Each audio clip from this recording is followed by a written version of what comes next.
Hello, professors and fellow classmates. Good to see you. Good day, good evening, whenever this video reaches you. Good day to you all. My name is Karen McGirt, and I am currently enrolled in the Special Education Moderate to Severe Master's Program at Grand Canyon University. And I am here to give a brief, hopefully brief, disposition on the role of the special education teacher. First of all, I just want to say a special thank you to every teacher, specialist, paraprofessional, staff member that works in the lives of children with exceptional needs. You are truly appreciated, and I just want to encourage you to continue to do what you do in the lives of our children, because for too long have children with exceptionalities being misunderstood, misplaced, misguided, neglected, all due to a lack of awareness, a lack of understanding. That being said, I would like to take a bit of time to just explain the role of a special educator, and the role we have in a child's learning, in our approach, our expectations, our professionalism as a teacher going into the field, and how biases can affect your classroom and the children and parents in which we deal with. Okay. A special education teacher is a teacher that is there to educate and advance students that have disabilities that affect them academically, and not allowing them to be on the same growth path as their same age peers. A good special education teacher, this is in my view, is passionate and has a heart that drives them and enables them to recognize and pinpoint the needs of each child, and to research all the best possible ways to meet that child's individual need academically. We provide accommodations based on the individual education plan to help the student. One way we do this is, first of all, by ensuring the environment, the classroom the children are learning in, is safe and appropriate for the children that we are teaching, or the ones that we have. We also scaffold the lesson to meet the students individually by finding out what their learning style is, and then finding different ways to apply that in the lessons that we create. We are constantly finding new and innovative ways to improve the academic outcome for each child in which we deal with. We brainstorm in planning meetings, collaborating with other teachers, specialists, to bring about lesson plans that would have the grade level we teach as a whole meeting the standards set by the state. We work closely with parents in keeping them updated by communicating with them daily through things like a communication log, so they can see the day-to-day progress of their children, of their child/children is making, or what we need to work on with the child, or child together. I can't stress, when you have great collaboration between the parents and with the teachers, it allows our children, first of all, see a living example of teamwork and of unity and working together. And this helps eliminate, believe it or not, any gaps in behavior or learning.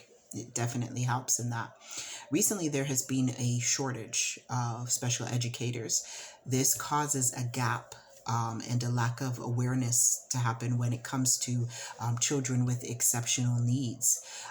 When you lack understanding to the community of children with exceptionalities, you may feel that you do not need to challenge them, the children, to meet the state standards that has been set for them. However, as a special educator, our expectation are always for the child's advancement and continual progression academically and in their life.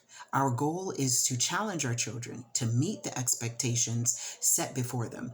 It is very important for a special education teacher to have a high expectation as to the potential of each child. We must prove to our children and their parents that we believe in them. And we believe, and we absolutely do not set limits because of their disabilities. We do not do that. We don't set limits. It is our job to pull out their abilities, helping them to get better understanding of their own abilities, thereby building their confidence in learning and in themselves. Our children with exceptional needs are not an afterthought. They do not get shoved in the back of the building to sit and do nothing. They are too special for that, exceptional, and deserve the same chance at education and life as every other child. They just need that special person, that special teacher that has the patience, love, and integrity to support them on their journey and believe in them. I believe that when one is deciding to become a special educator, you need to ensure that this is your heart, that this is your purpose, and you must become one with it. You must go in purpose to uphold professionalism and the standards and regulations set for us to abide in as a certified special education teacher.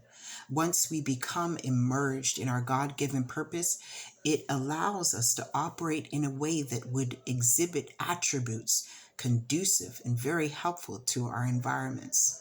When we enter as a first-year teacher, it is important to remember that just as you are going in observing these children are observing you. And you must build their trust by exemplifying patience, kindness, and tolerance. The children must not see any anxiety, judgmentalism, harsh unprofessionalism. They must see that you desire to build relationship with them. They must sense that you truly believe in them. And the most important attribute in my books for a special educator is to have love and patience. And that comes inside of being true to the purpose in which you were called. Now, having biases. Having biases can alter the dynamics of your classroom and hurt your overall classroom management. Treating any child unfairly could be detrimental to a child's esteem and confidence and create an influx of bad behaviors. Naturally, there are children that you may gravitate to more than others or go over and beyond with because you may have a special connection with them, because you may see they don't have a father, you may see they're in a group home or come from a marginalized area. However, this is not to be seen in the classroom setting. Every child must know they are able to have your undivided attention, care, and kindness. There have been many times where I've said things like, this particular child is, ooh, I love this particular child, or this is my baby, not realizing the effects that that would have on the other children. This has also affected the parents of the children in that there was more effort in reaching out to one parent more than another. This behavior is simply wrong. We need to admit it. It is wrong and is truly unfair and unethical. It is unfair and unethical to show biases in your classroom, and it will create more problems. It is important that we as special educators do not have any biases or show this in our classroom settings, as it would go against the very thing that the school and the Board of Education stand for. Biases have a very negative effect on the children and could dramatically affect their understanding, learning, and perception. When this happens, it could also have a web effect, causing implications at the home as well, thereby not only affecting the student, but the parents or / guardians as well. As a teacher, you are to bring understanding, and we are supposed to support in every child's learning. That's what we got in the profession for. When we are biased, all it produces is confusion, hurt, and more of a regression, excuse me, instead of a progression in their overall development. We have to remember that we came in this to bring enlightenment, to bring awareness, and to work in every child's life that comes before us, because this call is bigger than us. We have the chance to impact a child's life in a positive way dramatically, and showing biases is not something that will do that. My name is Karen McGirt. This is my disposition on the role of a special educator. Thank you.